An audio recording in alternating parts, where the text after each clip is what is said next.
All right. We have an interview here with another one of our ambassadors. I guess we'll just kind of start here. Who are you? You know, So my name's Jaime Teigen, and been in Montana for a few years. I'm a wild game chef, and so hunting, fishing, all outdoors things in Montana is literally my life. So as much as I can immerse myself in the culture here with my family is like extremely important, just because I got to share that with everybody around me, family and friends. So especially being a wild game chef, just teaching people about how important it is to, just about conservation, harvesting, eating it, but also like teaching our daughter. We have an 8-year-old daughter, and for her to be a part of it is super incredible, and for her to have like any interest at all is pretty neat, just to be like outside. So in a nutshell, I guess that's me. yeah, no, that's awesome. We see the Dall sheep there in the background. Can Yeah. you give us a little update on that, or? That's just an office sheep. I have never harvested a sheep at all. I would love to get me one of these. They're pretty awesome. Yeah, but I've never been on a sheep hunt either. So yeah, don't. I think that it happens to very few people, unfortunately. Yes. But Yeah. And there's some people that like really geek out about it. oh, Just like with Sheep Show this week, I've got so many calls of just like stories that people have said. Like there's the desert bighorn, the Dall sheep, the stone sheep, Rocky Mountain bighorn. And it's just amazing, like the stories that people have, like, that go on these hunts. And I just hope one day I get to.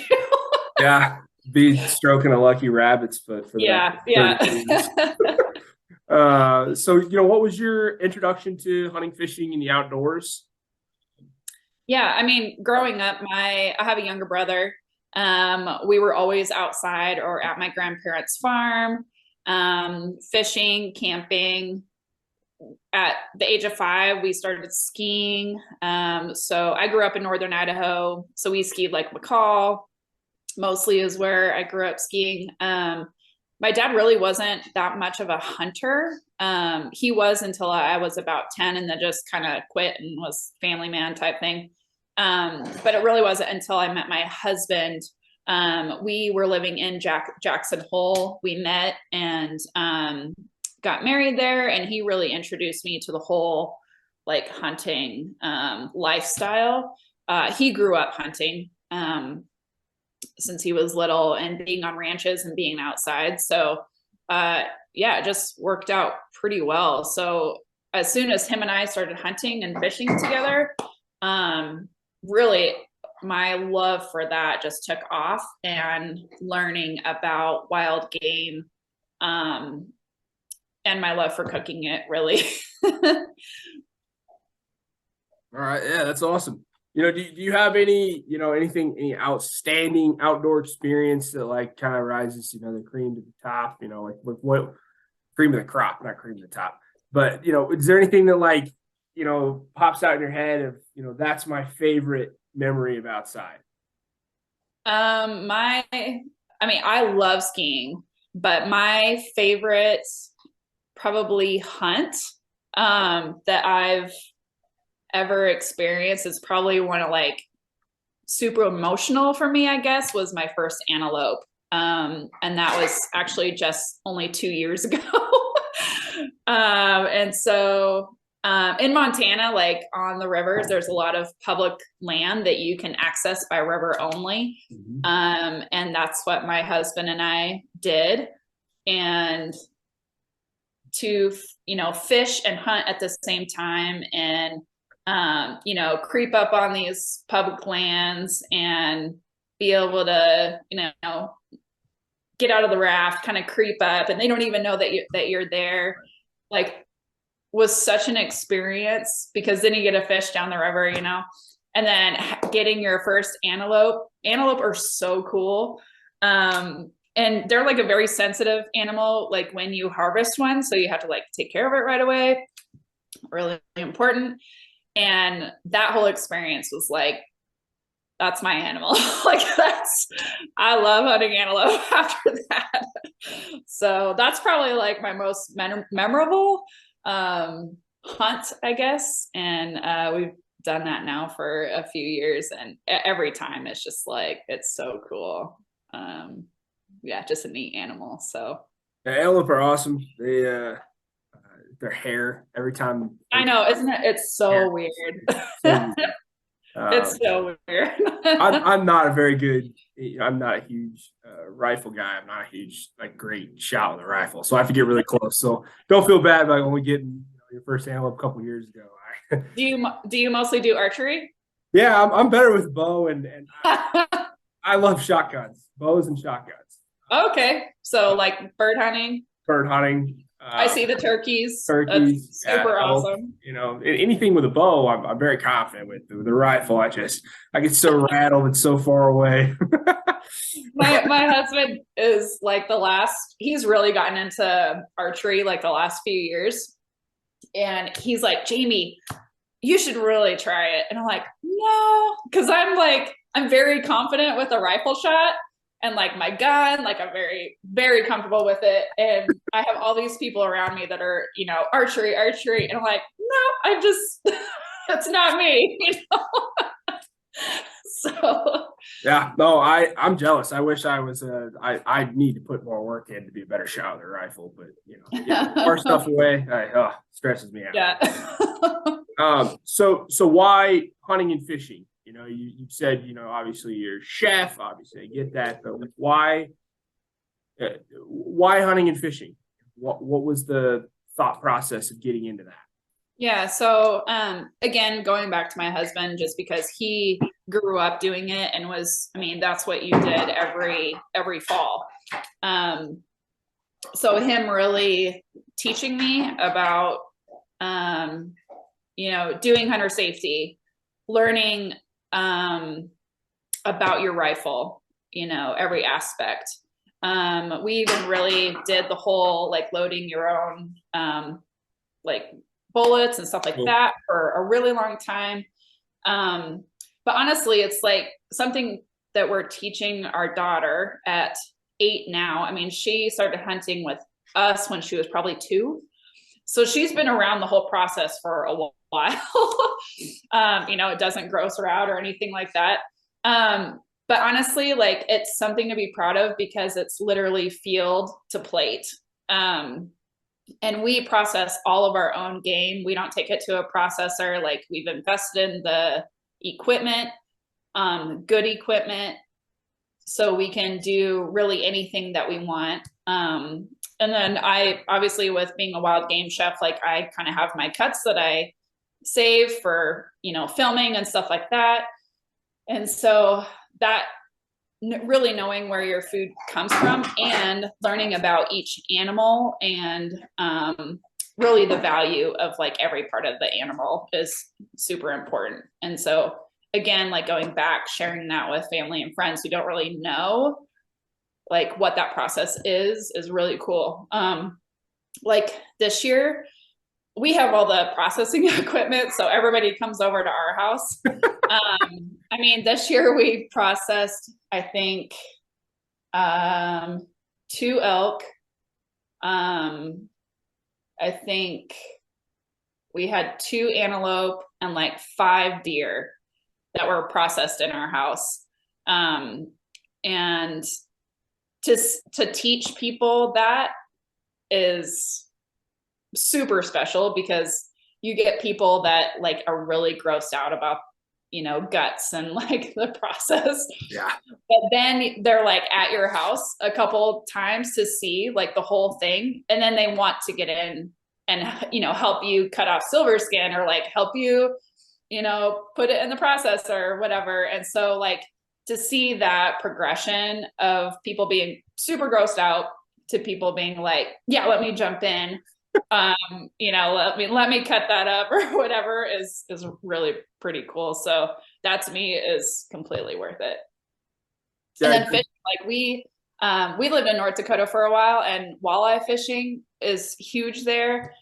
I mean, walleye fishing is so much oh yeah. fun, but then like moving here and getting into fly fishing and, learning about the hatches and, learning about the different flies is just like another added bonus.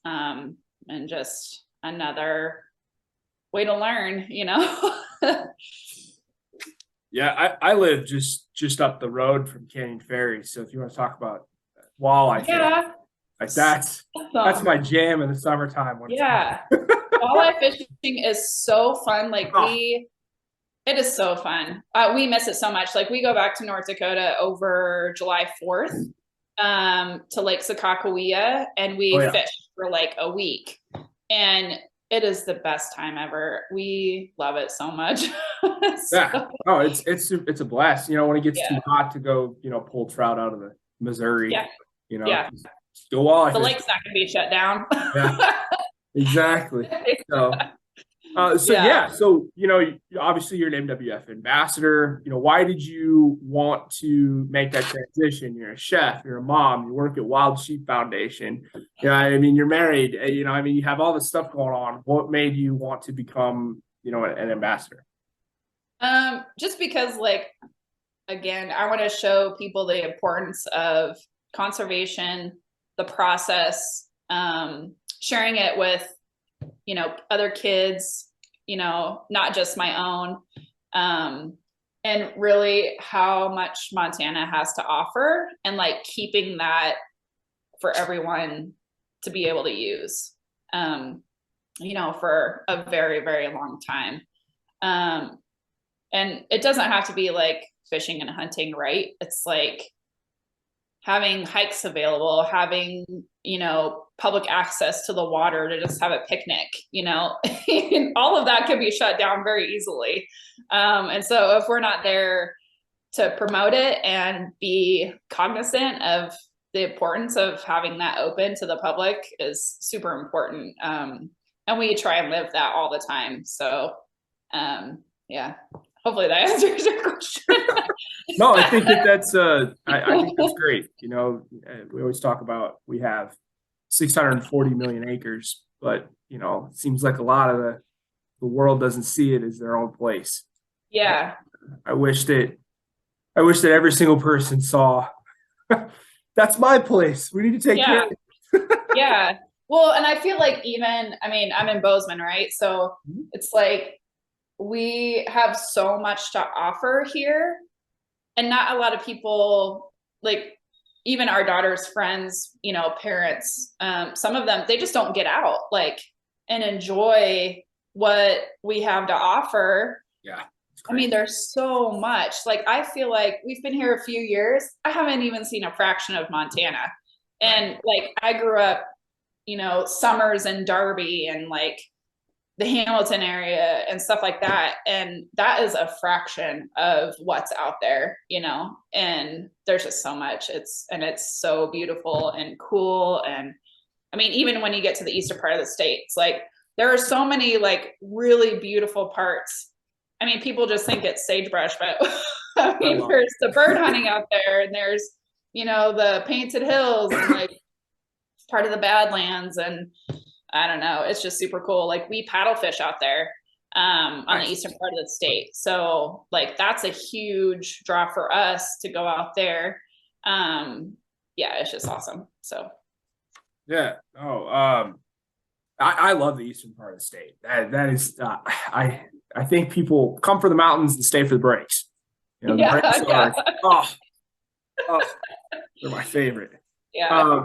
So we kind of touched on, why hunting and fishing, why you wanted to become an ambassador, why conservation, what's the big draw there? I know we touched on earlier that, you like seeing new people kind of get their hands dirty at your house whenever you're cleaning a bunch of stuff. Yeah. I mean, that's conservation, right? Like having new people get their hands dirty to see what it's all about. Because that sparks their interest on what else is out there.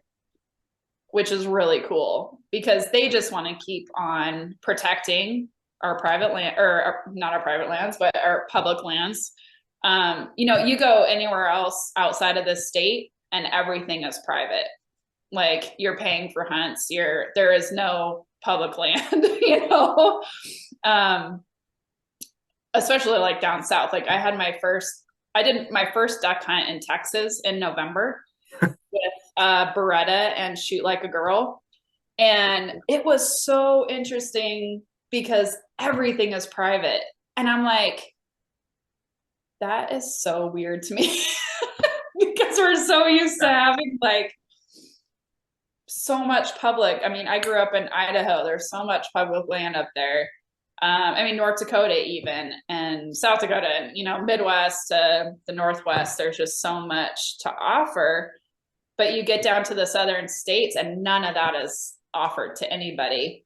And that's okay. I mean, that's just how it is down there. But it's so cool to see people want to save the public lands for people, you know, and have the opportunity to learn just how important it is for everybody, you know, to experience. Yeah, you know, my friends and I have always said that, you know, the United States is kind of like somebody mushed together like 8 countries. And they were like, yep, we're all one. And so, I mean, you go to different regions throughout the country and it's like completely different views on, you know, whether it's, you know, having 1% public land or 2% public land, whatever Texas is, compared to, you know, Nevada, which is like 80% or something like that. Something crazy. But yeah, that's it's definitely a different world down south. I was like, it is just different. It is so different. I had so many questions about it too. Like, so you literally cannot like do this and this and this. And they're like, no. What? Yeah. Yeah. So weird. I mean, duck hunting. I mean, it was private land, you know? I mean, out here, you just go out to a field because it's open, like, you know, or whatever. Oh, the geese are landing on Canyon Fair. Yeah, like, set my decoys out. Yeah. Yeah. I mean, it's so strange. I certainly learned a lot and felt very fortunate, you know, that we don't have to pay for that, you know? Like, you know, what advice would you give to somebody who wants to get into hunting, fishing in the outdoors, maybe is a little unsure? You know, what's some like good general advice that you would give to them to kind of, you know, get them to do what they already want to do? Yeah. So, we have a couple friends that, sorry, my dog, she's She wants a duck. Some attention. So we have a couple friends, like, I mentioned that they came to our house not really knowing about processing. And honestly, they've just surrounded themselves with people that do that. And plus we invite them, you know, to come and, hey, you don't have to hunt, but do you want to just go for a hike with us and we hunt, you know, just to hang out, like, see if you like it. And I think it's just like inviting people and they just surrounding themselves with people that have knowledge about hunting and fishing. And just be open about, like, you know, there is blood and guts. Maybe you didn't like grow up with it, but this is why it's important to us. And I think just like also just doing your own research about it and see if it's something that you want to get into. Yeah, I think that's great. You know, it's just, you kind of have to ask the girl to dance, right? You have to just go and try it. Yeah. And I think that's just about the best advice that you can give somebody. I was a guest chef at so the Wyoming Women's Federation. They do a Wyoming women's antelope hunt in October. Awesome. And so I was a guest chef there in October, and there was a good handful of women that had never hunted before. some were like really from the thick of it, of kind of being hunting communities. Some were from the East Coast and had never even held a rifle. And so to see like 46 women, some having like totally seasoned hunters, some not at all, maybe some have handled a rifle or a pistol before, like come together and like see that support. But it's them like just literally clicking a button to like just know more, you know, and like registering and signing up. And like that's a big step for like a lot of these women that like it's never been a part of their lives, you know. They've never seen a rifle before, like being in a city or something like that. Yeah. So like having that fear and then taking that step to like sign up for something like that is pretty huge, you know. And so it's cool to see that. And I just think like as your friends who may have a similar situation and have never been around that before, again, just being open about this is what we do. If you want to be a part of it, you're more than welcome to come along, you know. You know, what's your favorite dish that you make? What's the one where you're like, I can't wait for this? So I have this recipe that I've been doing the last couple years, and it's a antelope birria, which is a Mexican dish that is like guajillo chilies, ancho chilies, and like a bunch of garlic and onions and tomatoes, and like chili powder. And then you just let that simmer in some like fat, and it just like rips apart. And then you have this sauce that's like, it's so good. It's probably become everybody's favorite that I've cooked it for. And certainly some of ours, like I always have some of the sauce to be like, here you go. It's just good. It's just super good. But yeah. I might have to grab that from you the next time I see you. That would be, or Yeah. can I find I can it send on you the your recipe. page or something? Yeah. It's really easy to make too, like so simple and very, very good. So Right on. Well, you know, thank you, Jamie. It was a pleasure getting to know you. you too. Yeah, you have a great rest of your day. Thank you. We'll talk later.